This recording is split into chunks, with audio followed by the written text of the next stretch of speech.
So we really appreciate you coming here for this incredibly important event that doesn't happen very often and often enough throughout the world. So we really appreciate you coming tonight. I will be the moderator for tonight's event, and what's going to happen is for the next 45 minutes, I'm going to be asking these incredible women some questions that I've prepared in advance. And then starting at 8 o'clock, we're going to open the floor for your questions. So just to note before we start, although we are all here in uniform tonight to show you our uniforms and to show you that we are true women in the military, we speak tonight as individuals, not as representatives of our military branches or our governments. So please keep that in mind, that we are here because it's America House, we're sharing our personal stories, but we're speaking again as individuals. And that's for any press out there as well. We want you to know that, again, we're speaking here as individuals tonight. Second, and I'm not going to ask any of these questions, but in case you have a burning desire to ask about the US election, which everyone does, we are actually not allowed by the law to answer your questions about how we feel about the US election. So I apologize that we can't answer those in advance. I get a lot of those lately, but unfortunately, because, and especially in uniform, we are not allowed to answer any questions about how we feel about the upcoming historical election in the United States. So unfortunately, you have to talk about those questions to yourselves, but you can ask any other questions as long as it's respectful to these women. So before I get started, I'm going to introduce them, and then I'm actually going to have them introduce themselves. Right here, I have these two wonderful women who have traveled all the way from Western Ukraine, from Yavoriv, where they are deployed to train with the Ukrainian soldiers. And we have Captain Cassandra Harris right here. And next up we have Sergeant Turkesha Mot. And then we are delighted here to have a Ukrainian colonel. And we're so happy to have her here tonight. And we have Colonel Tetyana Ostashchenko. And then lastly, we have Colonel Kerol Nortrap, who is also the U.S. Defense Attache to Ukraine. And unfortunately, we are also supposed to have the British Defense Attache, who is wonderfully also a woman, but she had to cancel just in the last couple hours because she fell ill. So she was sad not to make it, but hopes to be part of other America House events. So I'm going to just start with Cassandra here, so if you want to take a mic. And I'm going to have each of them introduce themselves, tell all of you about what they do now, when they joined the military, and why they've decided to stay in the military. Thank you, ma'am. My name is Captain Cassandra Harris. I am the personnel officer for Joint Multinational Training Group Ukraine. I've been an enlisted soldier. I went to the dark side, became a commissioned officer, and I've been in primary leadership positions, company command, and primary staff positions most of my career. Thanks. And why have you decided to stay in the military? Very good question. It started... Touché. Right. It started out, I wanted to be able to make a positive difference for my country, my community. And the longer I stayed in, I started working with first responders and local authorities and the Air Force and the Navy. And then I eventually deployed, and I got to work with the Korean military, Polish, Lithuanian, Afghan, and I realized that it was a broader scope of what we could accomplish together for a unified effort. And I think that in itself, and the people that I work with, has made me want to stay in. Wonderful. Hello, I'm Sergeant Mot, and let's see. For the military, I work with system administration, so I'm responsible for a lot of the technical stuff.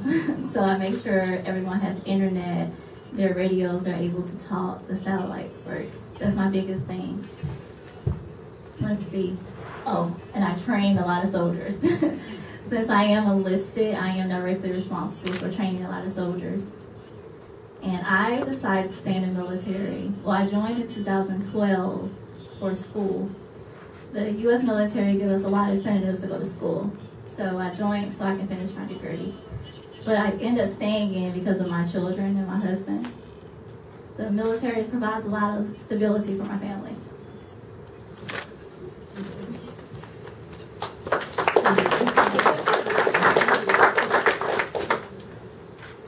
Сподіваюсь, ніхто не буде заперечувати, якщо я буду говорити українською. Я полковник Тетяна Остащенко. Наразі я працюю в Головному управлінні військового співробітництва і миротворчих операцій Генерального штабу Збройних сил України. Але починала я як медик. Багато хто дивується, чому я почала займатися цим, чим я займаюся зараз. Але в умовах, в яких зараз знаходиться Україна, я вважаю, що покращити ситуацію можна тільки політичними методами через міжнародне співробітництво. Я в це вірю, сподіваюся зробити для України щось дійсно добре і щоб ситуація змінилася на краще. Чому я вступила до армії? Зі мною все дуже просто. Я маю 4 покоління військовослужбовців.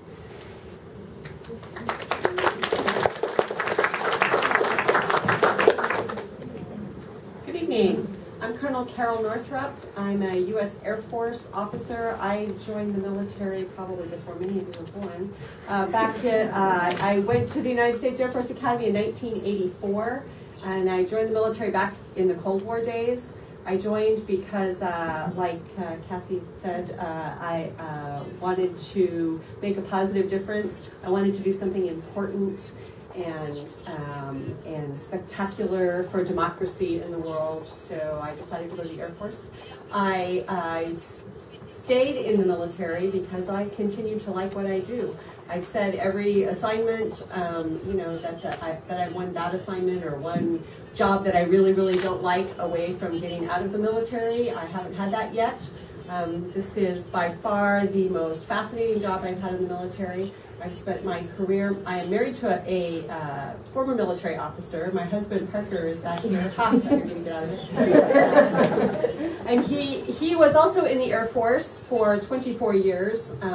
So that was one reason that I stayed. But mostly I stayed because I continue to love what I do. I like being able to make a positive difference and do things. And I love being in Ukraine and being able to see that difference that the United States military is making.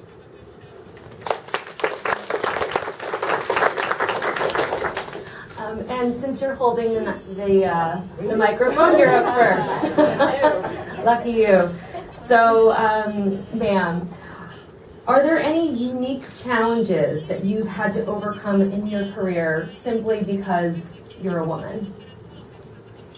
Ну, це дуже добре запитання.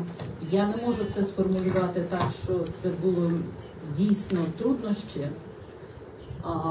Але я в армії досить давно, і я пам'ятаю, як я прийшла на перше своє місце служби.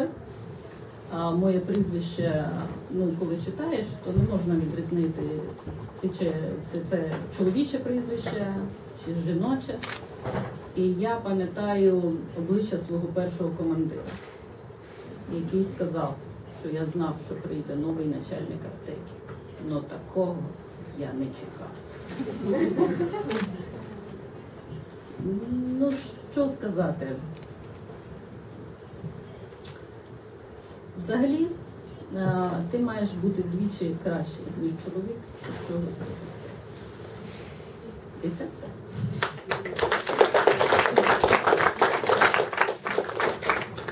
Okay, ma'am, Colonel Nortrap, have you had any of these? By being a woman in your career, have you had any specific obstacles that you've had to overcome? I think everyone here, if they're honest, says they have had some. I will say one on a little bit lighter note. Since the military, even the U.S. military, is really not designed around women. And one of my jobs, I had to fly, I am not a pilot, but one of my jobs, I flew on a B-52 for my job. And B-52s take very, very long flights, like 10, 12-hour long flights. And there's no place to go to the bathroom on a B-52 if you're a woman. So my choices were to dehydrate myself before we took off and pray for the best that we would land before it got to emergency situation. Or as I chose to do, so the place to go is a little box right behind the another crew member. So I had to announce over the interphone in the cockpit what I was going to do. And in a flight suit that you wear, you basically have to undress all the way down to your knees. And I just said, I'm going to the bathroom. If anybody's interested, free show. But otherwise, I'm going to go. And after everybody got a good laugh after that, it was actually okay. So, and I understand that they have modified B-52s now since women are on the crews. At the time that I was riding on one, women were not allowed to fly combat aircraft. But now that they are, they actually have B-52, female B-52 crew members. I understand they have modified the plane so it's a little bit easier and a little bit less embarrassing. Sergeant Mot, do you have, I'm going to ask this question to all of you, why we're here tonight. So. I think my biggest thing was when I first joined. So as females, we're used to, you know, a man opening the door or holding this for you or doing this for you. Then when I got in the military and I was at basic training, which was everyone goes through when you first join the U.S. Army. So I'm there and we have all these bags and they're like huge bags. I'm like, wait, I have to carry that? And I was like, yeah. I was like, no one's going to help me? So needless to say, basic training was really rough for me. But I got it.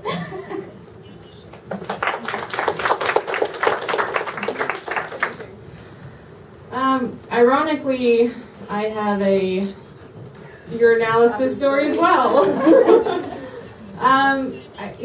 I don't think it was so much a gender thing. I think it was just orientating to yourself a different lifestyle. When you go from the civilian sector into the military, it is a very different culture shock in itself. So there's a lot of stuff that I had to learn that I wasn't necessarily raised with. So I think that was the biggest difference. But who doesn't like going out in the field and getting dirty, getting mud on your face, and not showering for a couple days? It's good for you. It's good for your skin.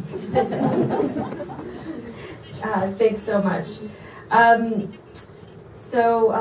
Nortrap, ma'am, how has your gender been a positive influence on your military career?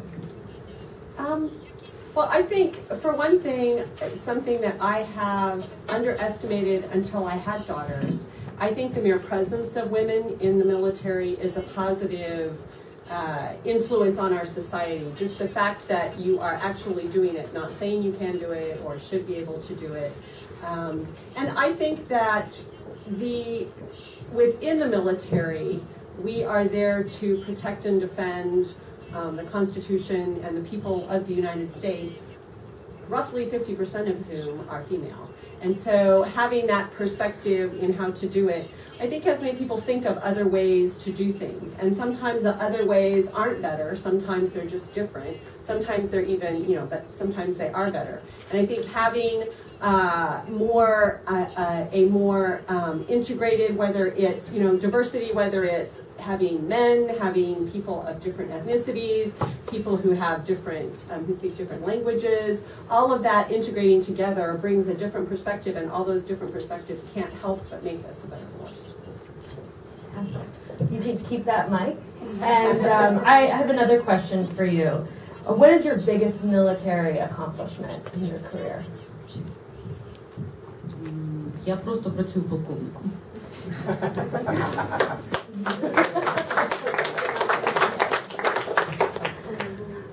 Sergeant Mot, what's your biggest career accomplishment? I will have to say, so there is this course, it's special operations. So for the special operations, it was majority guys going or training together. So they're doing all this crazy madness, 12-mile runs and rucking for years, and they're just marching everywhere. So I said, one of my soldiers said, Sergeant Mot, you can't do that. Okay. So I went there, and needless to say, the first day, I was through. I was the last one. I was the only female there. I finished last. I said, you know what? I'm going back tomorrow. So every day I went back for 3 months. But by the time I finished second, I still didn't finish first. But it was a huge accomplishment for me being there with 20-something males. And I'm the only female. And I'm running faster than them. I'm completing obstacle courses faster than them. I'm beating their behinds. And I'm talking junk. I'm saying, oh, so you're going to let a girl beat you? Are you really going to let a girl beat you? So that was my biggest accomplishment.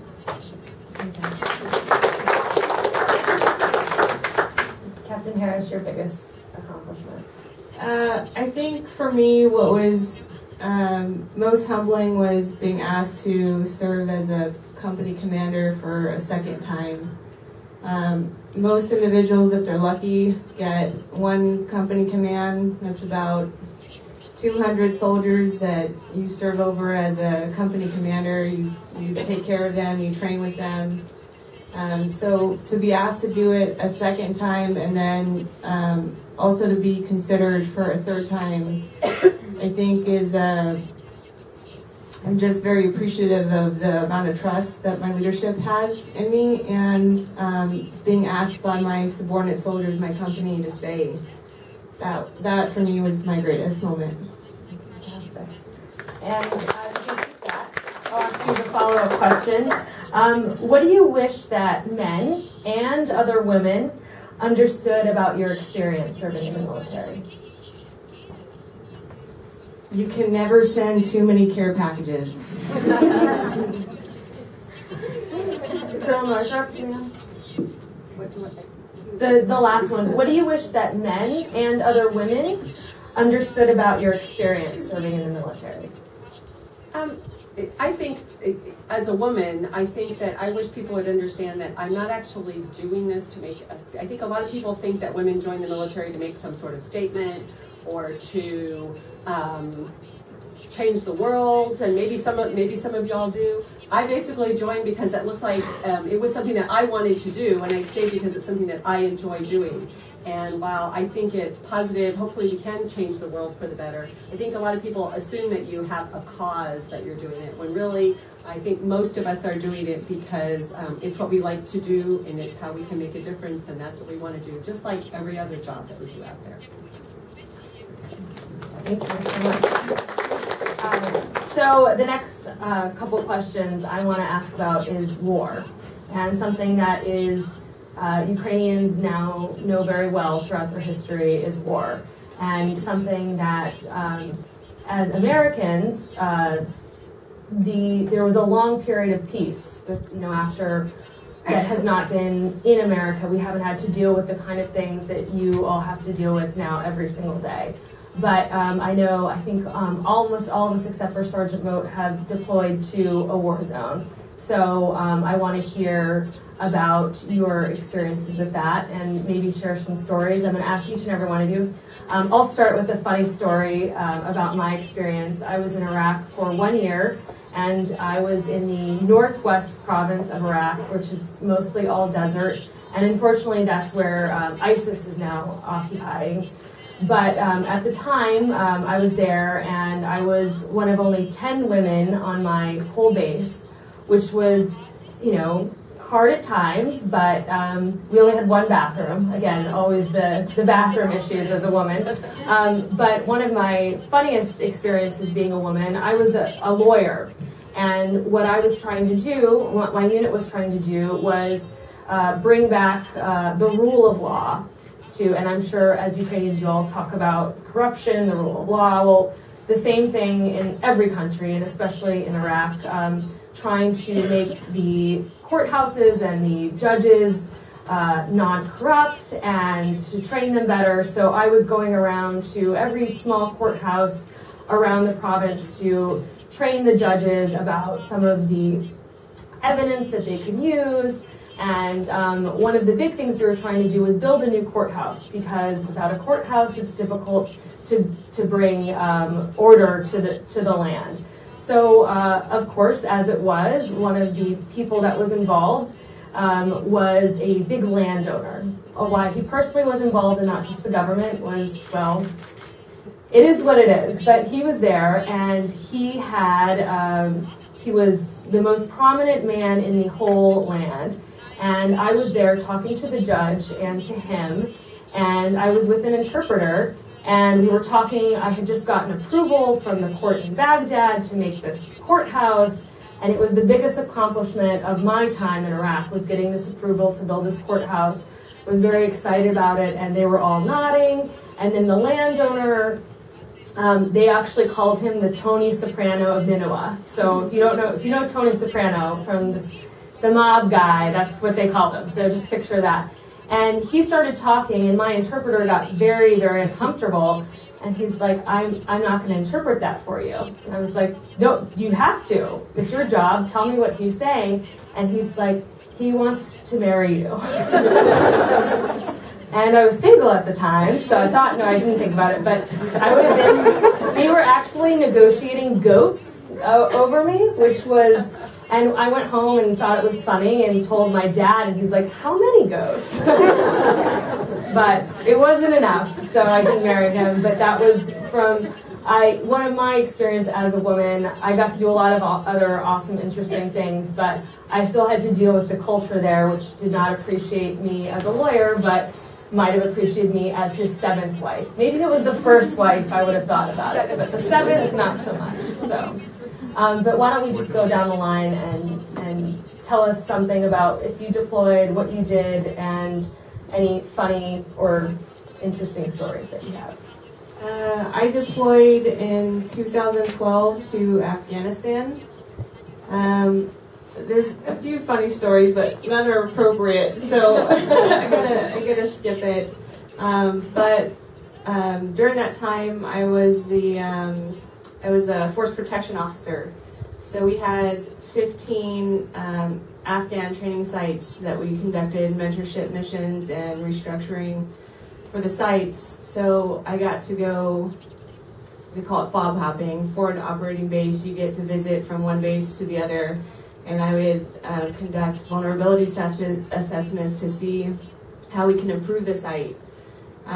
So during those engagements, it's 50-50 on how the men would approach you, or they would choose not to speak to you, or they would speak to you. They would be very happy that you were there. But I think the greatest is meeting the Afghan women. They were always very fascinated with seeing a woman in uniform, and I just remember them coming up and shaking my hand, and it was just very awesome because you see them smile and they're just very impressed. And I'm like, oh, this is my job, but when you start talking with them, they had just some incredible stories of what they went through and what they've had to overcome.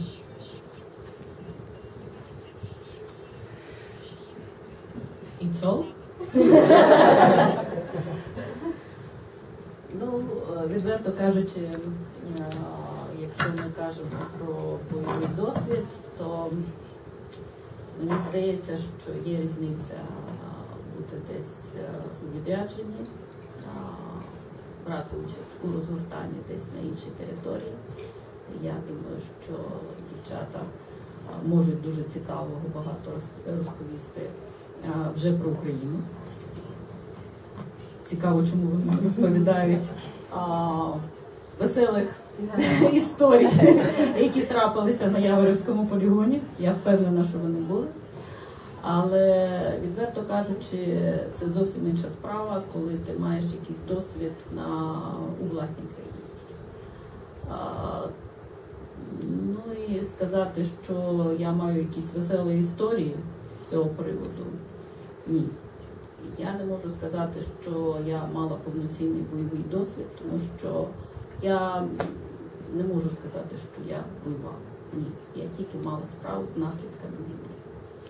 Тобто, так, я була близько, але я бачила тільки наслідки, тому що до певного часу я працювала як медичний офіцер. І історії, скоріше, не веселі, а зворушливі. Тобто я бачила офіцерів мого віку і його сина 19 років, який отримав важке поранення, який все рівно казав, що я пішов сам, я хочу захищати свою країну. Я розумію, що це не смішно і це не забавно, але, на жаль, про ситуацію в Україні щось не можу я жартувати, тому, вибачте, веселих історій не буде.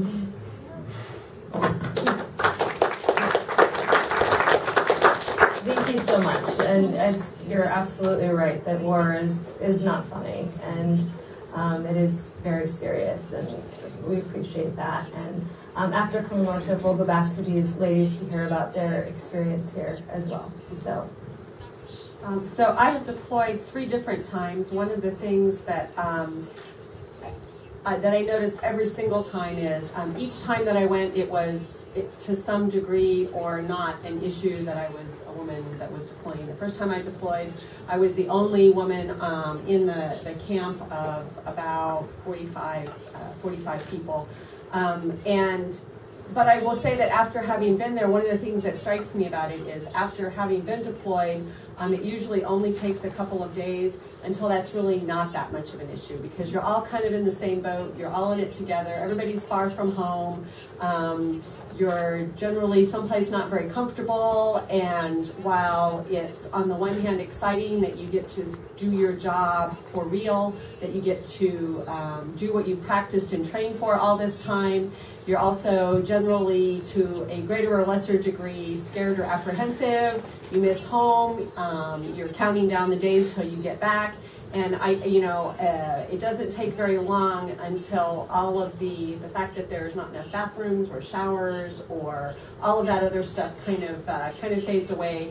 And deployment is one place where I have found the most camaraderie and the least sort of issues about gender, because when you're in that kind of a situation, it tends to matter less.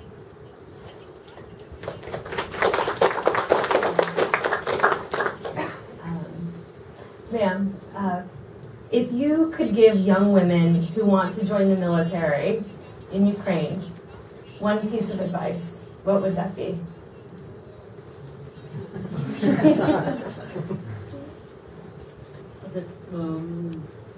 Перша думка – не робіть цього. Друга думка – якщо ви дуже хочете, обов'язково зробіть це.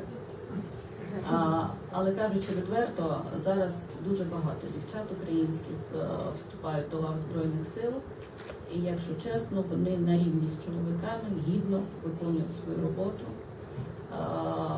Вони роблять дуже багато в цій справі.